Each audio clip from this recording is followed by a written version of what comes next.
Like that's the thing. It's very, very hot. And we're also like in the middle of some weird drought thing. And I'm like, why? Because it doesn't ever like cool off.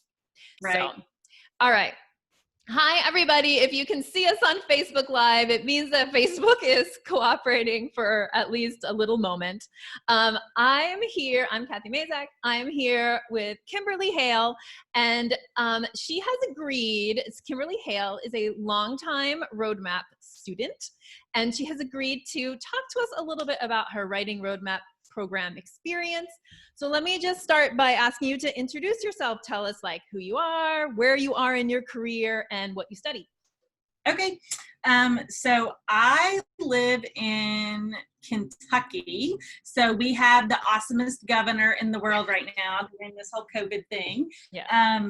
And I teach at Eastern Kentucky University. I'm a tenured faculty member. I've been in this position for 13 years. And so after tenure, I was kind of like, I'm doing all these things, but I'm not really doing anything important. It feels like sometimes, because then you get put on more of those high level things that don't relate to your real job. But I study American Sign Language and interpreter education. Awesome. And my mission is to improve the lives of deaf people through studying interpreter education. There you go. Hey, that's fantastic. That's fantastic. Okay. So what made you want to join the roadmap? Sorry. What made you want to join the roadmap? So what made you decide to join the roadmap when you did? Right. So as I just mentioned, I was already tenured, but I felt like I was in this rut of great things go to meetings, great things go to meetings, and like I didn't really have a purpose in my life. So I do kind of retreats for myself a couple times a year, and in one, I decided I really do want to be a faculty member. So I used my professional development funds to pay for the roadmap at that time to help me get back on track to focus on feeling like I was really important in my department and not just a cog in a wheel. I love that. And I love that you took that action even after tenure. I mean, so much is like hooked to tenure and nobody talks. The dirty secret is that nobody talks about you get tenure and then you're like, oh crap, this still feels awful. So that's, yeah, I relate definitely to that. So when you think about the writing roadmap program, what was like the most impactful part of it for you? So I would say the most impactful part was that academic mission statement and aligning my things to that mission statement. So, and then the little, so aligning my stuff to the mission statement. Like one of the big projects, I'm the chair of our accreditation process for our interpreter education program right now. And when they first gave me that job, I thought, oh my gosh, this is just something extra that I have to do. But when I look at my mission, that is to improve the lives of deaf people through studying interpreter education programs, I was like, okay, this, even though it's not publishing, it directly fits with my mission. So I feel better with the amount of time that has to take instead of just feeling like I'm sitting on another committee or in charge of a project that I don't care about. So really it is directly related to my mission. So that helps me feel like, okay, I really can use my mission to decide what work I want to do and to make myself feel better when it's even work that I might not want to do, but it still is related to my mission. Yeah. Especially accreditation, man, accreditation. Ugh. But you're right. It kind of is perfectly in line. So yeah. Right. Awesome. Okay. So tell us something that you learned in the roadmap that you use like on a regular basis. So if not every day, every week or every semester. Yes, I have two that are really important. One is the recommendation to create like template responses to things. So right after that, I created a template response that just said, here are my office hours. Let me know when you can come.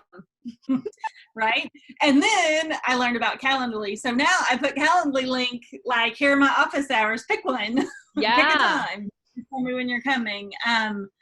So those are probably the most practical tips in the roadmap that I still use on a regular basis. And every time, like even when I'm grading, if I know I have to give the same feedback, so it's not about writing, but if I have to give the same feedback to multiple students, I just start writing them out, typing them out on paper, or sometimes I have to sign them because I do American Sign Language, but then I save them.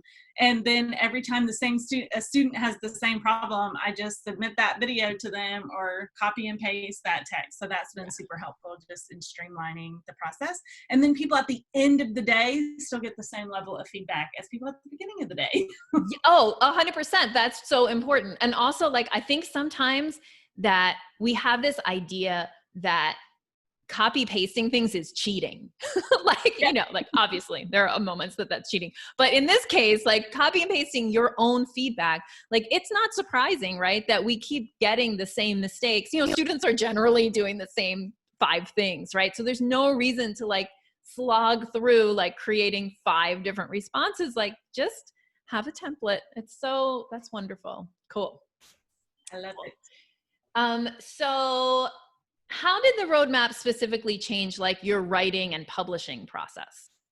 So when I did the roadmap and kind of looked at the different things in my pipeline, I realized that there were some things that were really not relevant to my core mission. And I was able to easily go, okay, get off my list. So, so I've been more productive. I have a colleague that I do a lot of co-authoring with. So we have a book chapter due. We're in the middle of a couple of projects, and we have a book chapter due at the end of May. And then I'm like, an IRB was approved today, so now I've got a survey to send out. I know. Yeah, like, that's awesome. amazing.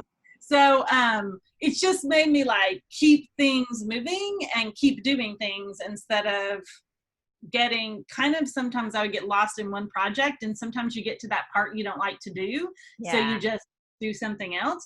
But if you have several projects going on, then I find that I can, okay, so that's on a part that I don't really want to do. So I'm going to work on this a little bit. And by the time I do this, then I'll be like, done with that. And then I can move back to the other one and push through whatever that previous roadblock was. Maybe it was just the wrong time of day to try to work on whatever you were doing.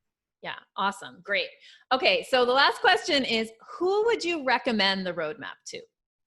So I came at it as a tenured faculty member, and before I even got a tenure track job, I was in a non-tenure track position, and I had read all about like do scholarly things first and all of that. And I kind of felt like I did that at the beginning of my tenure track and enough to get tenure. And then I kind of went, fell off, right? Like you take a break that first year after tenure, and sometimes it's hard to get back. So I think it works really well for that.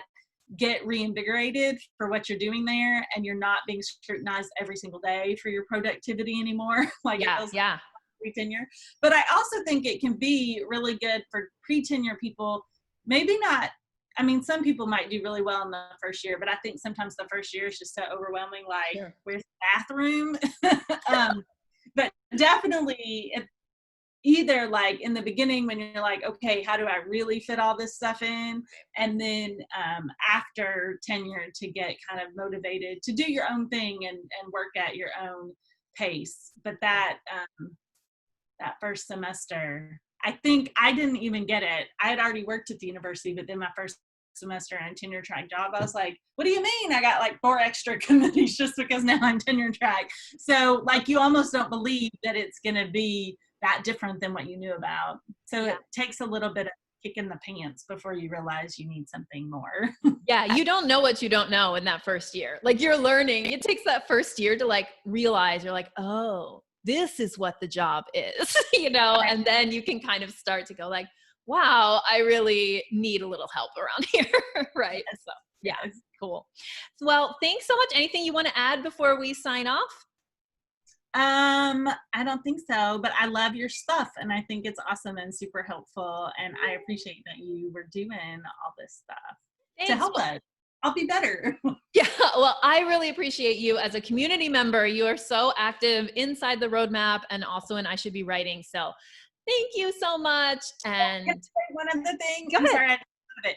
So one other thing, in the I Should Be Writing Facebook group, I am currently on a research project because of someone else in that group who said, I want some people to join research. So we are currently working on a research study about deaf students. Mine is deaf students, but as college students' experiences during the COVID situation. Wow. So any of you faculty members out there that would like information, just get with me and I'll give you that link to the survey.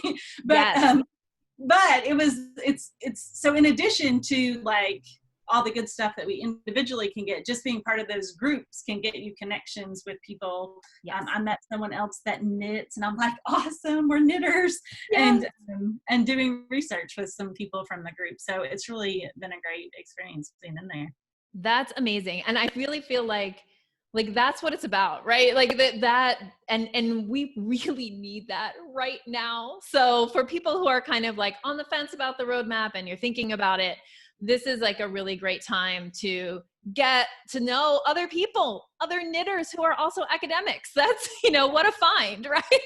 So I actually imagine there's a ton of knitters who are also academics. You're all out there. I know. That could be. Yeah. That could be. Yeah. I'm gonna have to like start our own little group. Yeah, a subgroup. Awesome. Thank you so much, Kimberly. Always lovely to see you. And again, thank you so much for your contributions to the group. I'm gonna sign off. So have a great day, Kimberly and everyone. Bye. Thank you. Thank you. Bye-bye.